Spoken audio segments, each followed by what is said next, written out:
On va continuer avec la deuxième partie du chapitre 6, les threads et les sémaphores. On est arrivé au niveau de sémaphores de synchronisation. Donc, on les appelle sémaphores de synchronisation ou bien sémaphores barrières. Par définition, un sémaphore barrière ou de synchronisation, c'est un sémaphore bloquant qui doit être nécessairement initialisé à 0. Bien sûr, son rôle, c'est de synchroniser l'exécution de plusieurs threads ou bien plusieurs processus. Pour ceci, on va prendre un exercice d'application. Écrire un programme C permettant de créer deux threads. Le premier thread permet de saisir une valeur entière X à partir du clavier et le deuxième thread permet d'afficher une valeur Y initialement égale à 10. On souhaite que le thread 1 s'exécute avant le thread 2. Ici, vous devez lancer les deux threads en parallèle et pour la synchronisation, vous pouvez utiliser les sémaphores barrières. Donc ici, l'appel de la fonction main va générer deux threads, le thread saisi et le thread d'affichage. Donc le thread saisi permet de saisir un entier X et le thread d'affichage permet d'afficher une valeur Y égale à 10. Donc si on va traduire ce schéma en un programme C, donc on aura le code suivant. Donc ici dans la fonction main, on a deux threads, le thread saisi et le thread d'affichage. Donc ils sont lancés en parallèle. Donc le thread saisi va exécuter la fonction saisie X. Le thread d'affichage Y va exécuter la fonction affichage de Y. Donc pour l'exécution, on aperçoit que notre exécution, elle n'est pas vraiment parfaite. Donc ici, on a le thread 1 qui s'exécute, donner un entier. Puis, on a l'interruption du thread 1 et l'exécution de thread 2 qui permet d'afficher la valeur de Y. Puis, on revient à notre premier thread de saisie. Pour ceci, on doit modifier notre code de façon à avoir une exécution ordonnée et synchronisée. Donc, ici, on va ajouter un sémaphore de synchronisation qui doit être initialisé à 0. Notre but, c'est de lancer le thread saisi avant le thread d'affichage. Donc, ici, s'il se lance en parallèle, c'est que un thread doit être bloqué pour lancer le deuxième thread. Donc ici, le thread qui doit être bloqué, c'est le thread d'affichage. Pour ceci, on va ajouter simWait pour le bloquer. Et après la terminaison du thread saisi X, donc il va libérer le thread affichage. Donc ici, après le scanf, on doit ajouter simPost pour libérer le thread affichage. Comme vous remarquez ici, l'appel de simWait et simPost ne sont pas dans le même processus. Donc, un processus va se bloquer et un processus va libérer le processus bloquant. Donc ici, si on va traduire ce schéma en un code C, donc on aura le code C suivant. Donc ici, la déclaration du sémaphore comme étant une variable globale. La fonction main va initialiser le sémaphore à 0. Bien sûr, ici, dans la fonction affichage de Y, on aura un appel bloquant. Et ici, on va libérer le sémaphore avec le simPost dans la fonction saisie de X. Si on va exécuter notre programme C, on aura un affichage correct, synchronisé. Passons maintenant au troisième type de sémaphore, de comptage.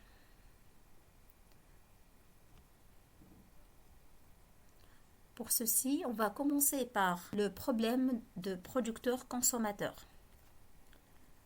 Soit un tableau T de taille quelconque, Le tableau T ici s'appelle souvent un tampon, un buffer, etc.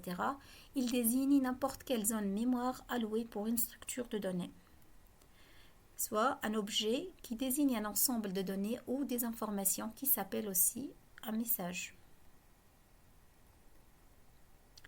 Donc, pour le problème producteur-consommateur, on a besoin de deux processus, un processus producteur et un processus consommateur.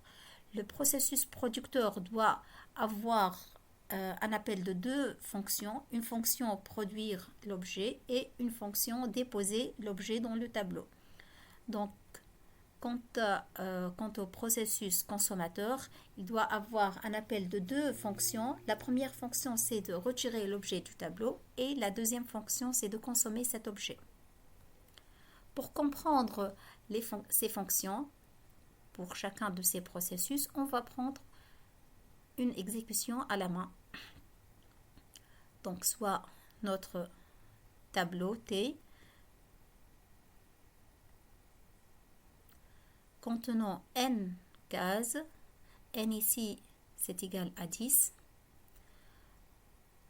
Donc ici on remarque que le nombre de cases vides c'est égal à 10 à l'état initial et le nombre de cases pleines à l'état initial c'est égal à 0. Donc on a ici un processus producteur et un processus consommateur. Le processus producteur va déposer des objets dans les cases du tableau et le processus consommateur va retirer des objets des cases J de tableau. À l'état initial, donc le compteur I du producteur c'est égal à 0. Donc ici, on va produire un objet et l'insérer dans la première case qui est égale à 0. Donc ici, vous remarquez très bien que le nombre de cases vides devient 9. Le nombre de cases pleines c'est égal à 1. Et on incrémente le compteur I. On va insérer ici un deuxième objet. Donc, le nombre de cases vides, ça va devenir 8. Et le nombre de cases pleines, c'est égal à 2. Et on incrémente de nouveau notre compteur. Donc, on insère un troisième objet. On va modifier le nombre de cases vides et le nombre de cases pleines. De même pour la case numéro 3. Et aussi la case numéro 4.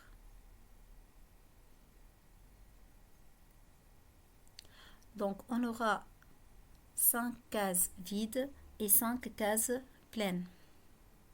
On suppose maintenant que notre consommateur vient pour consommer un objet du tableau. Donc, il va retirer un objet du tableau. Donc, l'objet de la case J. À l'état initial, bien sûr, J c'est égal à 0. Donc, on va retirer l'objet de la case 0. Comme vous remarquez ici, on va incrémenter le nombre de cases vides et décrémenter le nombre de cases pleines. Donc, notre problématique, c'est de trouver un moyen pour synchroniser les deux processus de sorte que le producteur ne dépose un objet que si le tampon contient une case vide et le consommateur ne peut retirer un objet que s'il y a déjà une case qui est déjà pleine.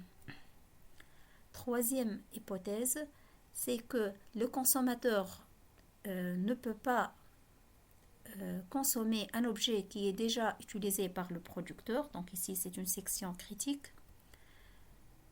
Donc, l'hypothèse suivante, c'est que si le producteur est en attente parce que le tampon ou bien le tableau est déjà plein, donc il ne peut pas produire d'autres objets et les insérer dans le tableau. Donc, au moment où il y avait une case qui est devenue vide, il doit être notifié. De même pour le consommateur, s'il y en a des cases qui sont pleines, donc il peut les consommer et il doit être notifié qu'il y aura une case qui est pleine. Donc la solution ici, c'est d'utiliser deux sémaphores, deux variables de type sémaphore qui représentent l'état du tampon. Donc la première variable, la variable sémaphore plein, ça représente le nombre de cases pleines dans le tableau. Initialement, donc le nombre de cases pleines c'est égal à 0. Et la deuxième variable, c'est le sémaphore vide qui représente le nombre de cases vides initialement égal à n. Ainsi, la solution sera comme suit.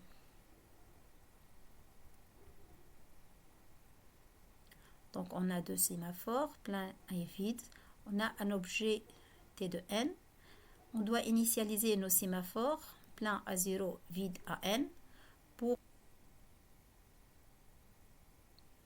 Après avoir initialisé les deux sémaphores, donc on va passer au code de chacun des processus producteur et consommateur. Donc pour le code du producteur, ici on va appeler la fonction produire objet et déposer objet. Bien sûr, la fonction déposer objet va déposer ou bien insérer un objet dans le tableau. Donc le nombre de cases vides va être décrémenté de 1. Donc ici on a P de vide. Et après avoir déposé l'objet, on va ajouter 1 au nombre de cases pleines. Donc on aura ici V de plein. Exactement le contraire pour le consommateur. Donc le consommateur ici va retirer un objet du tableau T. Pour ceci, on va décrémenter le nombre de cases pleines. Donc on aura un appel P de plein. Et on va incrémenter le nombre de cases vides. Donc ici, on aura V de vide. Bien sûr, par la suite, une fois on aura l'objet, on peut le consommer.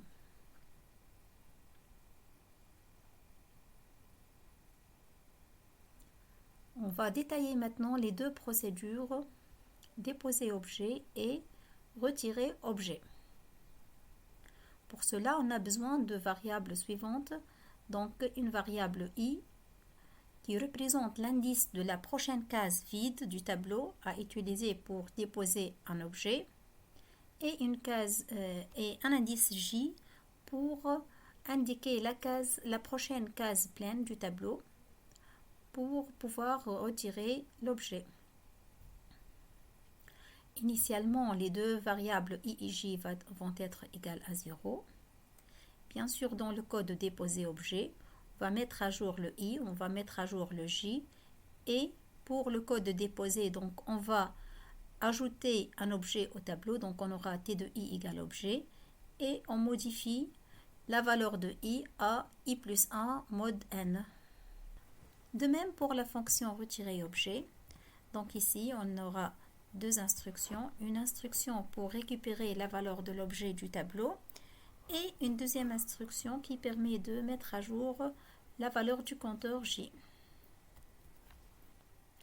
Vous pouvez remarquer qu'on aura déjà une section critique au niveau d'une case du tableau, donc par le consommateur et le producteur. Donc pour ceci, on doit utiliser un sémaphore mutex pour protéger cette case.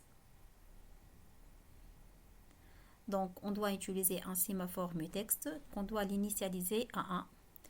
Donc ici, la solution finale va être la suivante. On aura la déclaration de tous les sémaphores utilisés. Le sémaphore mutex pour protéger la case du tableau. Les sémaphores plein et vide pour pouvoir synchroniser l'exécution de producteur et consommateur. Et bien sûr, notre tableau T.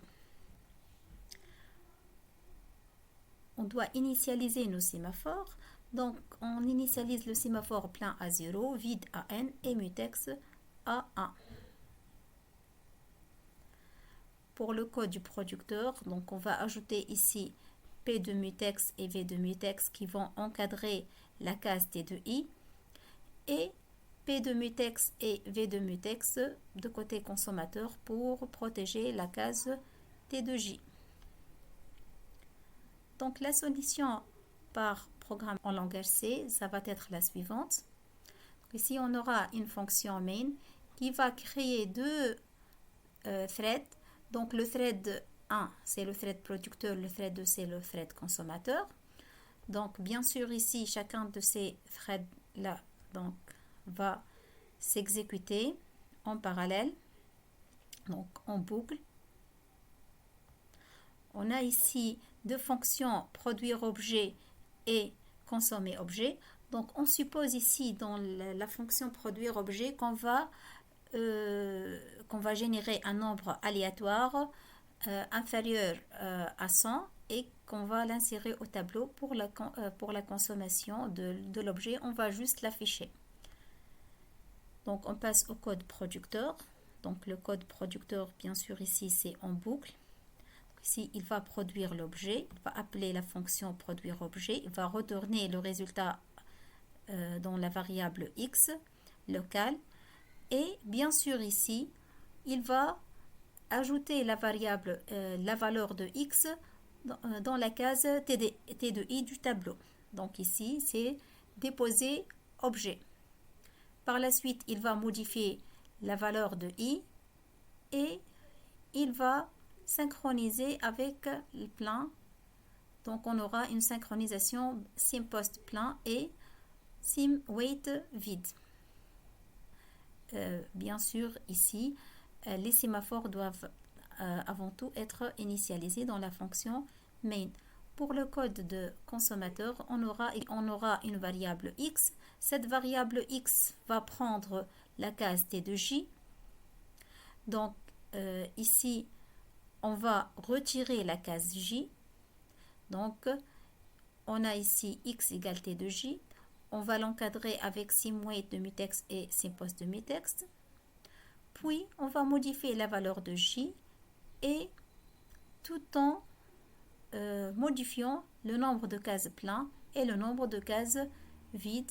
Par la suite, on va afficher la fonction consommer objet qui permet d'afficher le x. Donc, pour l'exécution, on va voir que ici, on aura l'exécution suivante. Donc, la génération automatique d'un nombre inférieur à 100 et l'affichage de ce nombre-là. Donc, on va le retirer du tableau et on va l'afficher. Finalement, je vous remercie pour votre attention.